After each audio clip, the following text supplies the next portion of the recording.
Hello po, this is Nehemiah sa iyo, inyong ka-learner. Welcome po kayo sa aking channel. Welcome rin po kayo sa aking Preach from Home program. Narito na po tayo sa chapter 10 ng unang sulat ni Apostol Pablo sa mga taga-Corinto.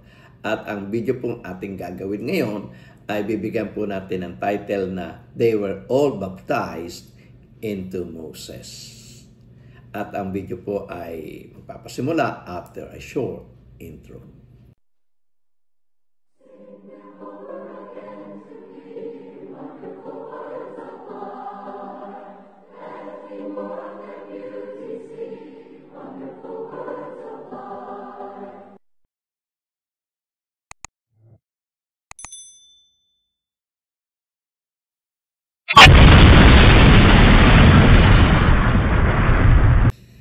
Magandang gabi mga kapatid, muli tayo mag-aaral ng banal na salita. Sa pagkakataon po, narito na po tayo sa chapter 10 ng sulat ni Apostol Pablo sa mga taga-Corinto. At bago natin puntahan po yung chapter 10, muli natin sariwain yung ating pong ginawang video noong nakaraan. At ito po yung sa chapter 9. At itong video ito ay binigyan natin po ng titulo na Run in Such a Way as to get the prize. Ito po nandito po sa inyong monitor. At yung pong title na yan sa chapter 9 ay kinuha natin doon sa 1 Corinthians chapter 9 verse 24. Ganito po ating mabasa. Do you not know that in a race all the runners run, but only one gets the prize?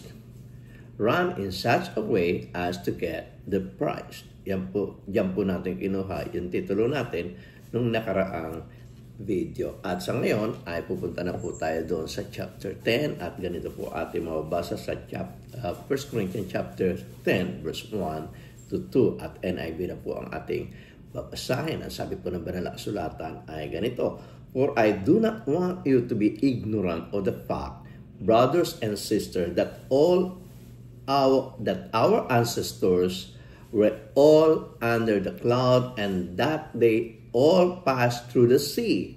They were all baptized into Moses, into the cloud, and in the sea. Sa Tagalog, kung ating pong babasahin, ganito po ating mababasa. Sapagkat hindi ko ibig, mga kapatid, na di ninyo malaman na ang ating mga magulang ay nangapas sa ilalim ng alapaap at ang lahat ay nagsitawid sa dagat. Ang lahat ay nangabautismuhan kay Moses sa alapaap at sa dagat. No? Tingnan po natin dito yung illustration. No? Kinuha ko lang po yan sa internet. At sabi, all were baptized into Moses in the cloud and in the sea. So, kumpara po natin yan sa ating kapanahunan. No? Sa kapanahunan ng last days, no? Sa Hebrew po, sa aklat ng Hebrew ay mababasa natin na may dalawang kapanahunan, yung tinatawag na time pass at yung tinatawag ng last days, no? Kapanahunan nila Moses at yung kapanahunan naman ng ating Panginoon sa Kristo. At papansinin po natin sa huli natin na basang talata dito po sa 1 Corinthians chapter 10 ay sinabi na yung mga nasa time past, sila Moses, ang ating mga ninuno, sabi, ay nabautismuhan into Moses. At tayo rin naman, para natin sa kanila, ay nabautismuhan rin naman. At ito po ay nabautismuhan tayo into Christ.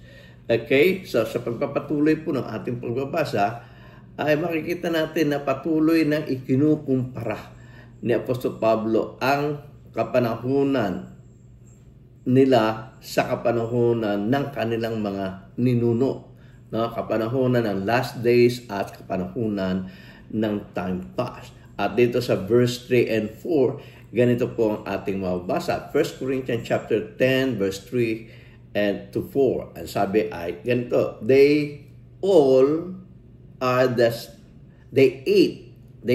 ate the same spiritual food and drank the same spiritual drink, for they drank from the spiritual rock that accompanied them, and that rock was Christ.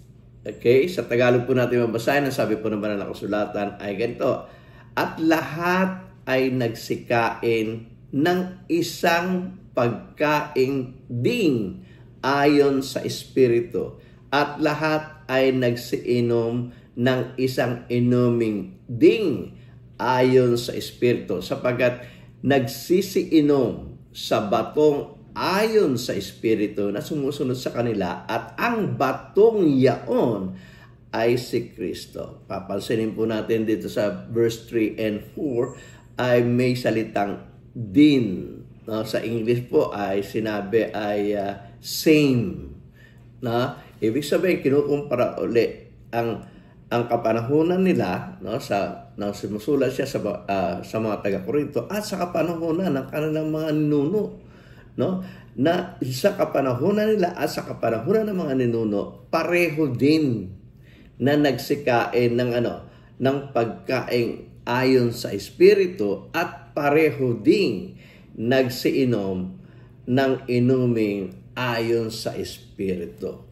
At yan ay idinulot sa kanila, sa mga ninuno, sa pamamagitan ng bato, na doon ipinagkaloob sa pamamagitan ng bato, na at ang batong yan ay ipinaliwanag ni Apostol Pablo, yung batong sumusunod sa kanila. Saan man sila pumunta, nakikita nila yung bato, at yung batong yan ay si Kristo. So makikita natin sa kapanahunan nila, naroon na ang Kristo. Hindi nga lang nasa katawang tao, kundi nasa katawang bato.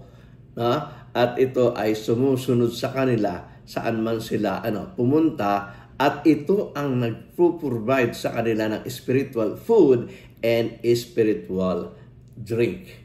Okay? So titignan muli natin yung ating illustration, at doon sa time pass, they ate spiritual food.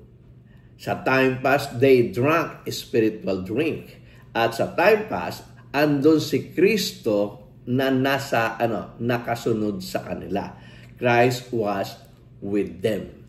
At ganoon rin sa last days, sabi, we ate spiritual food, we drink spiritual drinks, and Christ is with us. So, dito makikita natin, pinakikita na po sa Pablo na pareho lang naman sa Old Testament at sa New Testament, na tayo at sila ay nakakain ng spiritual food at uminom ng spiritual drink, at pareho rin natin na nasa kanila ang Kristo, gaya rin naman natin na nasa atin. Okay, sa 1 Corinthians chapter 10 verse 5 to 6, ganito po ang ating mababasa.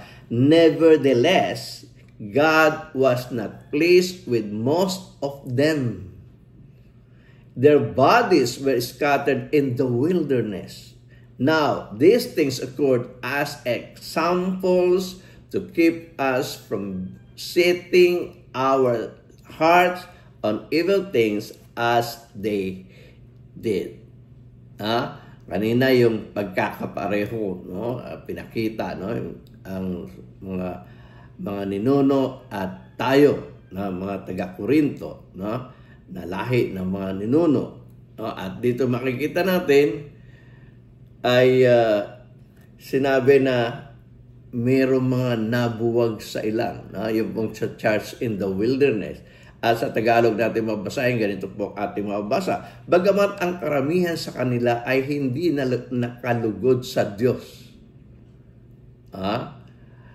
Sa kabila ng kanilang kalagayan na sila ay pinakakain ng Diyos ng spiritual food, sa kabila ng kanilang kalagayan na sila ay pinaiinom ng Diyos ng spiritual drink, sa kabila ng kalagayan na sila ay ang Kristo ay nasa kanila, meron pa rin nabuwal sa ilang. Bakit sila nabuwal? Ang sabi nga doon ay hindi nakalugod sa Diyos. Ibig sabihin, yung kanilang mga ginagawa ay hindi nasiyahan ng Diyos. At ang sabi nga doon, ito'y naging halimbawa sa atin. Sila, meron mga nabuwal sa ilang, ibig sabihin, sa mga taga-Korinto, ay meron ring mabubuwag kung hindi makalugod sa Diyos. Muli natin basahin ang Unang Korinto Kapitulo 5, talatang 6, ganito ating mabasa. Bagamat ang karamihan sa kanila ay hindi nakalugod sa Diyos, sapagkat sila ay nangabuwal sa ilang. Ang mga bagay na ito nga'y pawang naging mga halimbawa sa atin upang huwag tayong magsigawa o magsipagnasa ng mga bagay na masama na gaya naman nilang nagsipagnasa. Bakit hindi sila nalugod sa Diyos o nakalugod sa Diyos? Sapagkat nagsigawa sila o nagsipagnasa sila ng mga bagay na masama. At ayaw ni Apostol Pablo mangyari ito sa mga taga-Korinto. Kaya nga sinasabi niya, ito'y isang halimbawa sa atin. Huwag tayong gagawa ng mga bagay na masama para ang Diyos ay hindi makalugod ito sa Diyos. No? Ibig sabihin, gumawa tayo ng mga bagay na mabuti at ang Diyos ay malulugod sa atin at huwag tayong maging kagaya ng mga ating mga ninuno na nung hindi sila nagsigawa ng mga bagay na mabuti, ang Diyos ay hindi nalugod sa kanila at sila ay nabuwal. Okay, so 1 Corinthians chapter 10 verse 7, ganito ating mabasa. Do not be idolaters, as some of them were, as it is written, the people sat down to eat and drink and got up to indulge in revelry. So, sa Tagalog yan, ang sabi, yung tinutukoy po, na binasa, nakalagay po doon, it is written, at babasahin na rin po natin sa Tagalog. Ito ay kinuha doon sa sulat ni Moses. Isa sa mga aklat ni Moses. Alam natin ang aklat ni Moses ay Genesis, Exodus, Leviticus, Numbers, and Deuteronomy. Ito kung sinabi niya, it is written, sabi niya, the people sat down to eat and drink and got up to indulge in revelry. Babasahin natin ito dun mismo sa sinulat ni Moses at kukunin natin ang konteksto. Ang sabi po doon sa Exodus Kapitulo 32, talatang 6, ganito po ating mabasa. At sila'y bumangong maaga ng kinabukasan at naghandog ng mga handog na susunugin at nagdala ng mga handog tungkol sa kapayapaan at ang bayan ay umupong kumain at uminom at tumindig upang mga tuwa. Doon sa ating mga binasa, ano ang hindi nakalugod sa Diyos dito? Ano ang hindi nakalugod dito sa Diyos? Samantalang ang napakaganda ng ating binasa, bumangon silang maaga kinabukasan, naghandog ng mga handog na susunugin, nagdala ng mga handog tungkol sa kapayapaan. At ang bayan ay umupong kumain, uminom at tumindig upang mga tuwa. Di ba napakaganda ng talata, pero itong talatang ito may kinalaman po dun sa pangyayari na kung saan si Moses po ay umakyat sa bundok para kumuha po ng 10 kautusan ng Diyos, at habang siya ay nagbabalam, natatagalan sa pagbaba sa bundok, ang mga Israelita ay humiling kay Aaron na igawa sila ng Diyos-Diyosan, at yun yung hindi kinalugod ng Diyos. Titingnan po natin dito sa illustration, nagalit nga si Moses ng pagbaba niya. Ang mga tao ay talagang nagkakasiyahan doon sa kanilang paghahandog doon sa Diyos-Diyosan, yung golden calf na pinaglilingkuran nila. Nakita ni Moses, dala-dala sana ni Moses yung dalawang tapyas na bato ng kautusan ng Diyos, ay nagalit siya at ito ay kanyang ibinato. So yan po yung konteksto niyan, kaya nagalit ang Panginoon. Sa Tagalog, ganito po ating mabasa, ni huwag din naman kayong mapagsamba sa mga Diyos-Diyosan. Sumamba sila doon sa golden calf. gaya niyaong ilan sa kanila. Ayon sa nasusulat, naupo ang bayan upang magsikain, magsiinom at magsitindig upang magsipagsayaw. Sila'y nagsipagsayaw, uminom, at nagsikain, habang naghahandog sila ng mga handugin para doon sa kanilang Diyos-Diyosan. At yan ay ginawang warning ni Apostol Pablo sa mga taga-Korinto. Sila, ang ating mga ninuno, ay sumamba sa Diyos-Diyosan. Kayo ay huwag din namang magsisamba sa Diyos-Diyosan. Okay, so 1 Corinthians chapter 10 verse 8, ganito ating mabasa. We should not commit sexual immorality as some of them did. So mapapansin po natin itong unang sulat ni Apostol Pablo sa mga taga-Korinto. Dito ay tinatalakay yung iba't ibang mga problema. Diba? Sa chapter 5, tinalakay nga itong sexual immorality. At sa chapter 8 ay tinalakay naman yung pagsamba sa Diyos-Diyosan. At ngayon, pinagsasama dito sa chapter 10. At dito nga, sa 1 Corinthians chapter 10 verse 8, nabasa naman natin na we should not commit sexual immorality as some of them did. And in one day, 23,000 of them died. So, masama ang naging resulta ng kanilang pakikapid sapagkat 23,000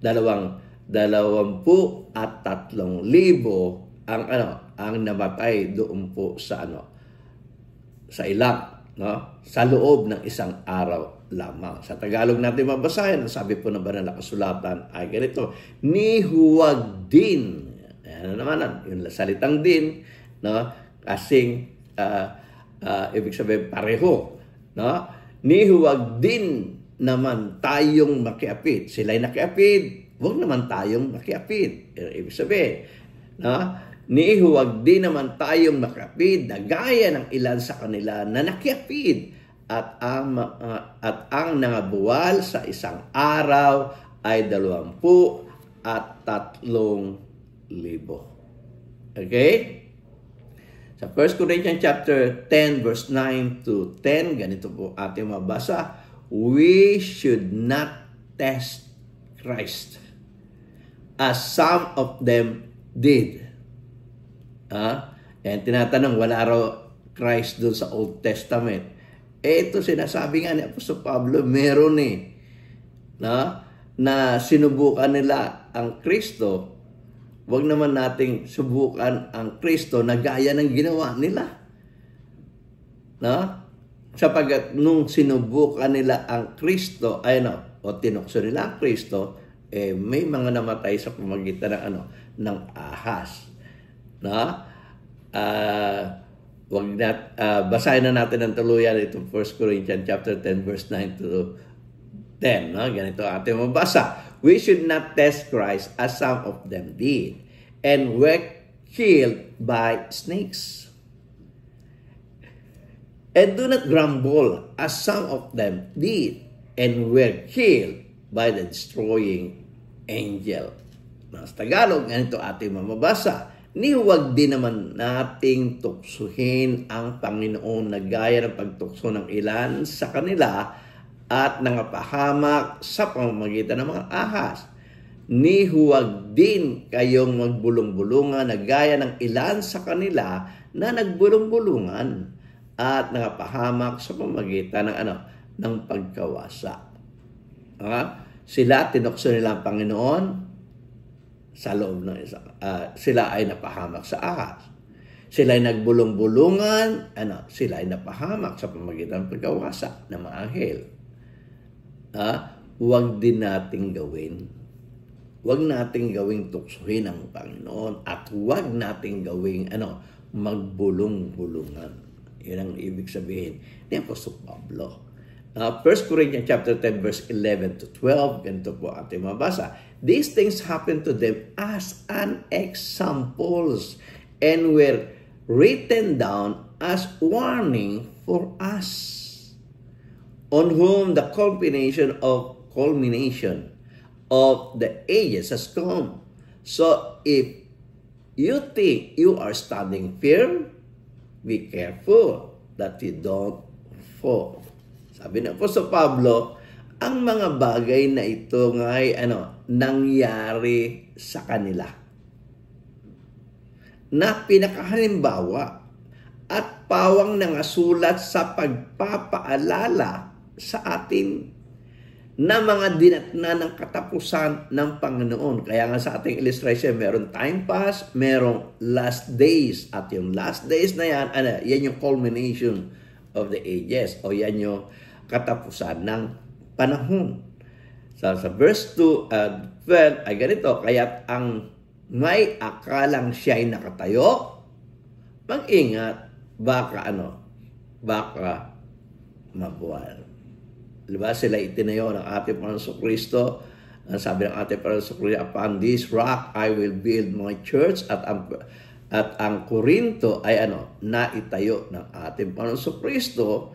Sinasabi ni Apostol Pablo, kung nagkakala kayo na kayo ay nakatayo, mag-ingat, baka mabuwal. Tulad ng ng ating mga ninuno. So kailangan, ibig sabihin nito ay ang church ay nag-iingat na merong pagkakataon na sila rin ay mabuwal. Na nasa kalagayan silang ligtas, pero dumating ang panahon na sila ay nasa kalagayan ng hindi ligtas. At ayaw ng Apostol Pablo na mangyari iyon sa mga taga-Korinto na nasa kalagayan na silang ligtas ay maalis pa sila sa kalagayang ligtas. Ayan po. Yan po ay isa ring aral na tungkol dun sa once saved, always saved. Dito po hindi ito makikita natin di ba? Dito nasa kalagayan na silang ligtas, pero posible pang sila ay mabuwal. So ito ay pagpapasinungalingan doon sa aral na once saved, always saved. Hindi po ito itinuturo ng banal na kasulatan. Okay, so 1 Corinthians chapter 10 verse 13, ganito po ating mabasa. No temptation has overtaken you except what is common to mankind. Yung mga common lang sa mankind, yung temptation na mararanasan ng bawat isang tao. Kung ano yung temptation matatanggap ko, yun rin naman ang temptation matatanggap mo. Yung temptation na natanggap ng mga ninuno, ay ganun rin naman mga temptation ang matatanggap ng mga taga-Korinto. Yun ang sinasabi ni Apostol Pablo.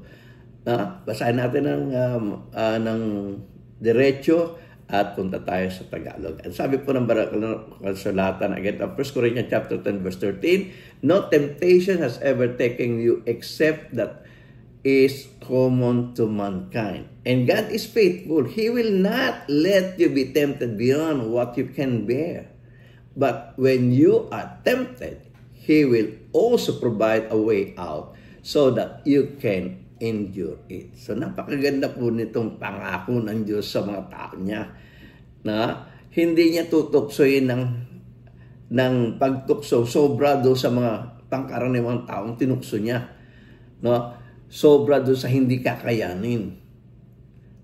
Yung kaya lang na testing ang ibibigay sa mga lingkod ng Panginoon. At kung ito ay medyo hindi makakaya, ang Diyos ay gagawa rin ng paraan para makailag o makagawa ng paraan para maremedyohan itong temptation na ito o mga pagsubok na dinadanas ng mga taga-Korinto at sa panahon natin ngayon, yung dinadanas natin ngayon. Yung temptation na ibinigay ng Diyos doon sa mga ninuno, panahon ni Moses, time pass. Ganon rin na may mga temptation daranasin ng mga taga-Korinto. Sa panahon natin, ganon rin naman yung mga temptation o mga pagsubok na daranasin natin. Sa Tagalog natin basahin, ang sabi po ng banal na kasulatan ay ganito. Unang Korinto, kapitulo 10, talatang 13, ganito po ating mabasa. Hindi dumating sa inyo ang anumang tukso, kundi yaong matitiis ng tao. Dapat tapat ang Diyos na hindi niya itutulot na kayo'y tuksohin ng higit sa inyong makakaya. Kundi kalakip din ng tukso ay gagawin naman ang paraan ng pag-ilag upang ito'y itong inyong matiis. Okay, napakaganda. Gusto ng Diyos na tayo ay subukin, pero hindi tayo susubukin ng Diyos ng mga pagsubok na hindi natin kakayanin. So, walang excuse dyan. No? Kapag ikay binigyan ng Diyos ng pagsubok na sa tingin mo napakalaking pagsubok na hindi mo kaya, magtiwala sa Diyos. Kaya mo yan. Kaya yan ipinaghintulot ng Diyos na dumaan sa buhay mo. Okay? Sa 1 Corinthians chapter 10 verse 14 to 16, ganito ating mabasa. Therefore, my dear friends, flee from idolatry. I speak to sensible people. Judge for yourselves what I say. Is it not the cup of thanksgiving for which we gave thanks a participation in the blood of Christ? And is it not the bread that we eat a participation in the body of Christ? So, dinanya sa tanong, ang mga taga-Korinto, na sinasabihan niya na magsiilag o magsiiwas sa pagsamba sa Diyos-Diyosan. Ganito po ang ating mababasa sa Tagalog. Ang sabi po sa unang Korinto, Kapitulo 10, talatang 14 hanggang 16, ganito po ang ating mababasa. Kaya nga, mga minamahal ko, ang sinasabi niya minamahal ko yung mga taga-Korinto, magsitakas kayo sa pagsamba sa Diyos-Diyosan. Ang sininyo, sa church ng Korinto, meron pa rin influensyado na pagsamba sa Diyos-Diyosan. Ako'y nagsasalitang tulad sa marurunong. Ang mga gustong sabihan ay kayong mga taga-Korinto na sensible people, marurunong. Hatulan ninyo ang sinabi ko o sinasabi ko. Ang saro ng pagpapala na ating pinagpala, hindi baga iyan siya ay pakikipagkaisa sa dugo ni Kristo? Ang tinapay na ating pinagpuputol-putol, hindi baga siyang pakikipagkaisa sa katawan ni Kristo? So, dito ay binanggit na ni Apostol Pablo yung ang ating Panginoon sa Kristo na siya'y namatay, inilibing at muling nabuhay. Sa kanyang kamatayan, siya ay naghandog ng kanyang dugo at ihinandog ang kanyang buhay, at sa mga taga-Korinto ay pinakakain sila o celebrate sila ng pagpuputol-putol ng tinapay at pag-inom sa saro bilang pag-ala-ala sa dugo at sa katawan ng ating Panginoon Kristo na bumili ng kanilang mga kasalanan. At dito tayo nakikipagkaisa.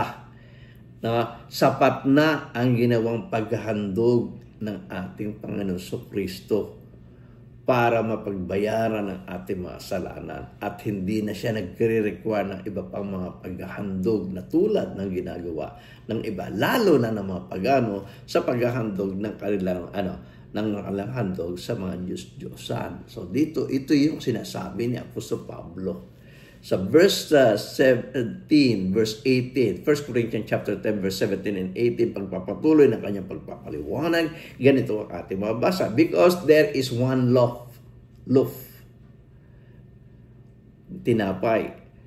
We who are many are one body, for we all share the one loaf.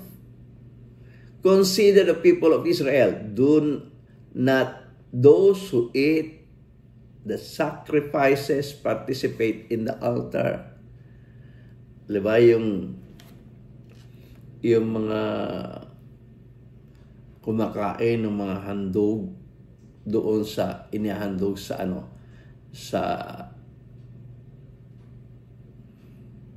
templo, nakikipag-participate sila sa altar. Ganito ang mababasa natin sa Tagalog. Unang Korinto, Kapitulo 10, talatang 17 hanggang 18. Bagaman tayo marami, ay isa lamang tinapay, isang katawan, sapagkat tayong lahat ay nakikibahagi sa isa lamang tinapay. Nakikibahagi tayo sa isang tinapay na sumisimbol sa katawan ng ating Panginoong Kristo na bumili ng ating kasalanan sa pagbayad. Binayad para sa ating mga kasalanan upang tayo mapatawas yung mga kasalanan. Muli natin basahin sa 17 at tuloy natin sa 18. Bagaman tayo marami ay isa lamang tinapay, isang katawan, sapagkat tayong lahat ay nakikibahagi sa isa lamang tinapay. Tingnan ninyo ang Israel na ayon sa laman. Ang mga nagsisikaing baga ng mga hain ay wala kayang pakikipagkaisa sa dambana. Di ba, nakiisa sila sa dambana, kaya nga sila nagsisikain ng mga bagay na inihain sa templo. Ganon rin tayo. So, makikita natin, andun na rin namin salatang din, pareho lang. 1 Corinthians chapter 10, verse 19 to 20, ganitong ating mabasa. Do I mean then that food sacrificed to an idol is anything? Or that an idol is anything? No, but the sacrifices of pagans are offered to demons, not to God. And I do not want you to be participants with demon. So, ang tinatalakay ni Apostol Pablo dito ay yung pagsamba o paghahandog sa mga Diyos-Diyosan, pagsamba sa Diyos-Diyosan. At dito sinasabi niya na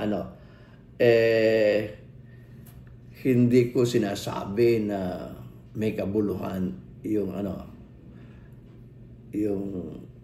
paghahandog sa mga Diyos-Diyosan. At hindi ko rin sinasabi na yung mga Diyos-Diyosan na may kabuluhan. Ganito natin mabasahin niya sa Tagalog. Sabi, at sa Unang Korinto, Kapitulo 10, talatang 19 hanggang 20, ganito po ating mabasa.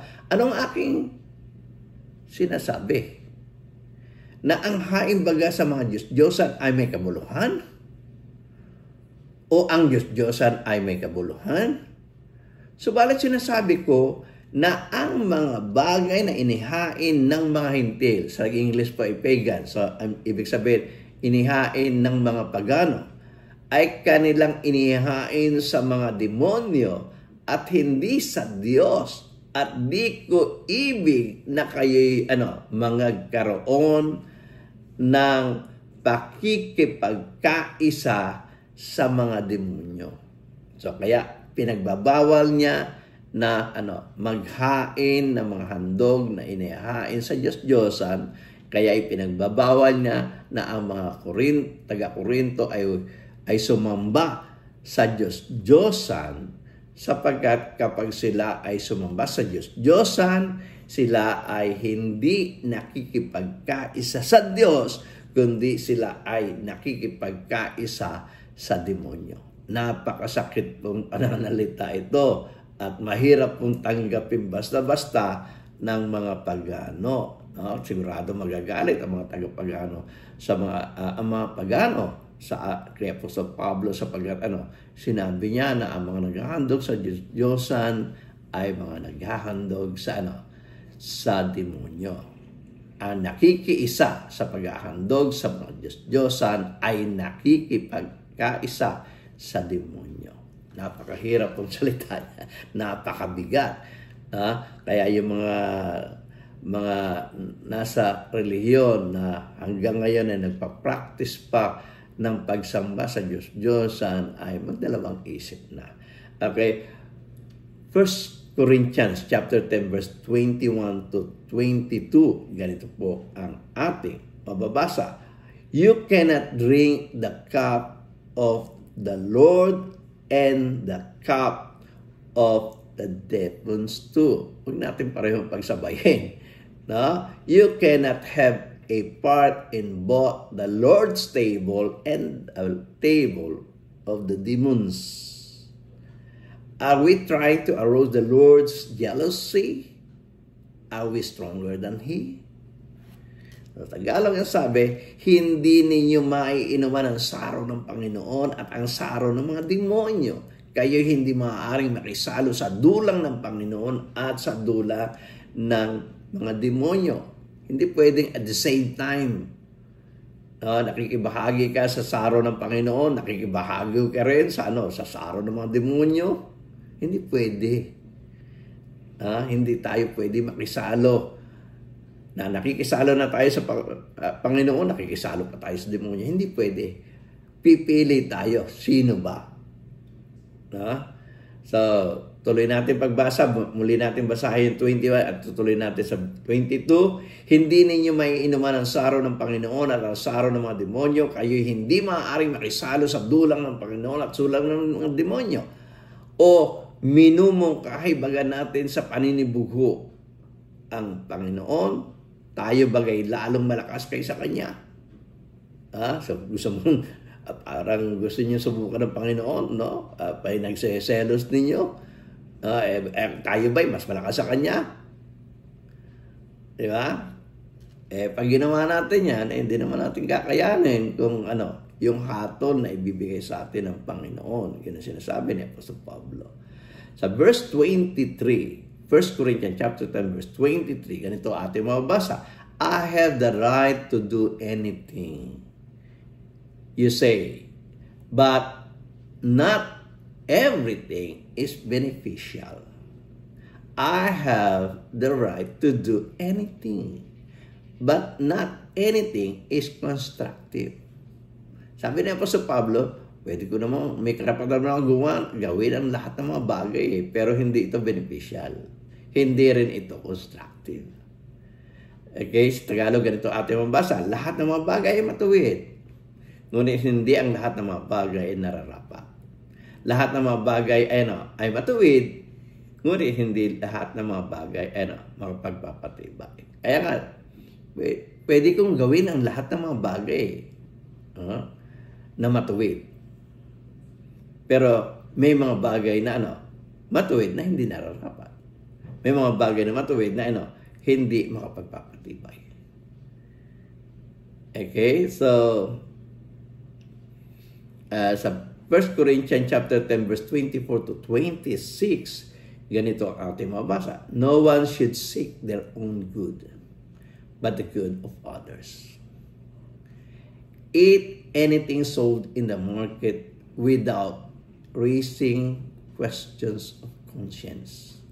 For the earth is the Lord's and everything in it. Sa Tagalog, ang sabi, huwag hanapin naman ang kanyang sarili, kundi ang ikabubuti ng kapwa.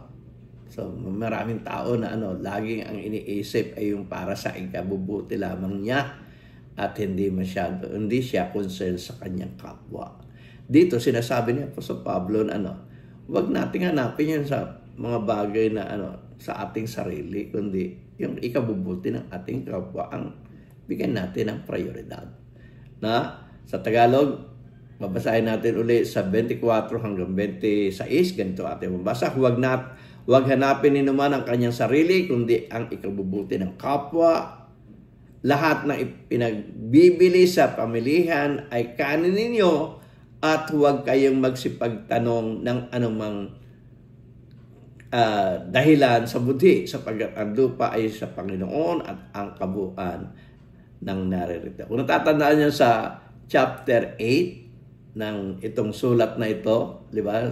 Ito ay may kinalaman doon sa pagkain ng mga bagay na inihain sa Diyos-Diyosan at sila ay nagtatalo. Kaya nga sinabi ni Apostol Pablo na na ang pagkain na hindi sa atin magdudulot ng hindi tayo masama kung tayo kakain, hindi tayo mabuti kung tayo kakain, hindi magtataguyod sa ating Panginoong Diyos. Kaya dito sinasabi niya na mahalaga kung merong pinagbebenta. Itong sinasabi ditong nabibili sa pamilihan, ito may kinalaman doon sa mga inihandog sa Diyos-Diyosan. Sabi, kainin ninyo. Pero wag na kayo magtanong-tanong ng dahilan sa budhi. sapagkat ang lupa ay sa Panginoon at ang kabuuan ay nang naririto. Sa verse 27 to 28, ganito ating mabasa, if an unbeliever invites you to a meal and you want to go, eat whatever is put before you without raising question of conscience. But if someone says to you that has been offered in sacrifice, then do not eat it, both for the sake of the one who told you and for the sake of conscience. So, lagi natin iisipin yung kapakanan ng iba. Na pwede naman natin kainin lahat ng mga bagay na pinihandog sa atin, ng mga nag-imbita sa atin, ng mga hindi mananampalataya. Pero kapag meron ng sinabi na ito ay nandun sa Diyos-Diyosan, medyo ingat rin naman tayo. Huwag natin kainin for the sake nung nagsabi at for the sake nung makakapalunig. Ganito na lang basahin natin sa Tagalog. Sabi po sa Tagalog, Unang Korinto Kapitulo 10, talatang 27, 28, ganito ang ating mabasa. Kung kayo'y inaanyaya ng isang hindi mananampalataya at ibig ninyong pumaroon, ang anumang inihain sa inyo ay kanin ninyo at huwag kayong magsipagtanong ng anumang dahilan sa budhi. Dapat kung sa inyo'y may magsabi, ito'y inihandog sa nahain ay huwag ninyong kainin dahilan doon sa pagpahayag o nagpahayag at dahilan sa budhi. Pwedeng kainin. Huwag lamang nagkaroon ng mga revelasyon. Inhandog yan sa yung Diyos-Diyosan. Then, therefore, huwag mo na kainin para sa budhi. Okay? So, hindi sinasabing masama. Hindi yun sinasabi ni Apostol Pablo na masama Kundi ang sinasabi niya, para huwag makahawa at huwag makatisod. Okay? So, 1 Corinthians chapter 10, verse 29 to 30. Ganito ating mabasa. I am referring to the other person's conscience, not yours. For why is my freedom being judged by another's conscience? If I take part in the meal with thankfulness, why am I denounced? Because of something I thank God for. Tagalog, sabi ng banal na kasulatan, ay ganito, budhi, sinasabi ko, hindi ang inyong sarili, kundi ng sa iba. Sapagkat, bakit hahatulan ang kalayaan ng budhi ng iba?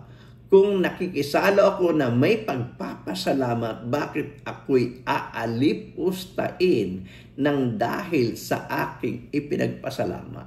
Nakisalo ako doon sa mga hindi mananampalataya at yung hinihandog nila ay pagkainihain sa Diyos-Diyosan na kinain ko.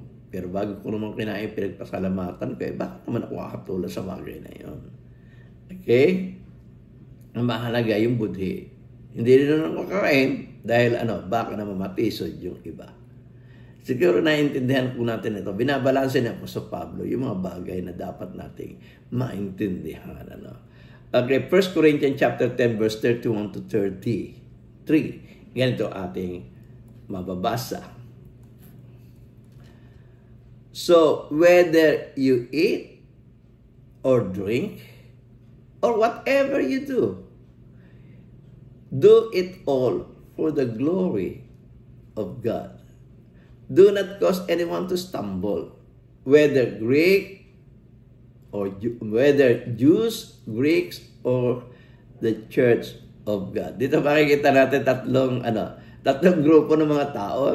Binabanggit dito, Jews, Greeks, at yung Church of God. Okay? Even as I try to please everyone in every way, for I am not seeking my own good, but the good of many, so that they may be saved. So, dito makikita natin, hindi ko hinahanap yung sa ikabubuti ko kundi sa ikabubuti ng marami na dapat sila rin naman ay maligtas. Sa Tagalog, ganito ating mabasa. Kaya kung kayo'y nagsisikain man o nagsisiinom man o ano man ang inyong ginagawa, gawin ninyo ang lahat sa ikaluluwalhati ng Diyos. Huwag kayong magbigay ng kadahilanan sa ikatitiso sa mga Hudyo man, sa mga Grego man, o sa iglesia ng Panginoon o ng Diyos. Gaya ko din naman, na sa lahat ng mga bagay ay nagbibigay lugod ako sa lahat ng mga tao na hindi ko hinahanap ang aking sariling kapakinabangan, kundi sa marami upang sila'y maligtas. So tayong mga alagad ng ating Panginoon Kristo o tinatawag na mga Kristiyano, dapat sa ating pagkilos, huwag na nating isipin lagi yung para sa ating kapakanan. Ang lagi nating iisipin sa ating mga pagkilos, ating mga gawa, iwasan natin yung makatisod sapagkat ang lagi natin dapat isipin ay yung sa ikabubuti ng marami, ng ibang tao sapagkat para ito sa kanilang kaligtasan. Yun naman talaga ang layunin natin, ipangaral ang ebanghelyo sa lahat ng pinapakal at ang sino mang sumampalataya at mabautismohan maliligtas. So laging ang intensyon ay sa kaligtasan ng ating kapwa. Kaya nga dapat yun rin ang nasa isip ng bawat isa. Ito po ang chapter 10. At nagpapasalamat po ang inyong lingkod, si Nehemia Sayuhay, ang inyong ka-learner, sa patuloy niyong pagtatangkilik ng aking mga video. Naniniwala po ako sa inyo, kung ako'y sinamahan niyo ngayon, ay patuloy kayong sasama sa akin sa mga susunod pang video na akin pong gagawin. Muli, maraming salamat po. To God be the glory. Kung nagustuhan po ninyo ang video ito, sana po ay mag-subscribe kayo. I-ring nyo na rin po yung bell para sa ganon ay ma-notify kayo sa mga susunod pang video na akin pong i-upload. At sana po ay i-like nyo na rin po ang video ito para sa ganon ay marami pang maingganyo na manood ng video ito. At kung gusto nyo po makabahagi sa pangaral ng Ebanghelyo na tulad ng pinag-utos ng ating Panginoon Kristo, i-share nyo po ito sa inyong mga kaibigan. At kung meron po kayong comment, sana po ay mag-comment kayo. At sana po huwag nyo kalimutan panoorin ang mga video ito nasa inyong harapan. At kung gusto nyo mag-subscribe, pindutin nyo lang po itong bilog sa akin po likuran. Muli ako po si Nehemia Sayuhay, ang inyong ka-learner. Labis po ako nagpapasalamat sa inyo. To God be the glory.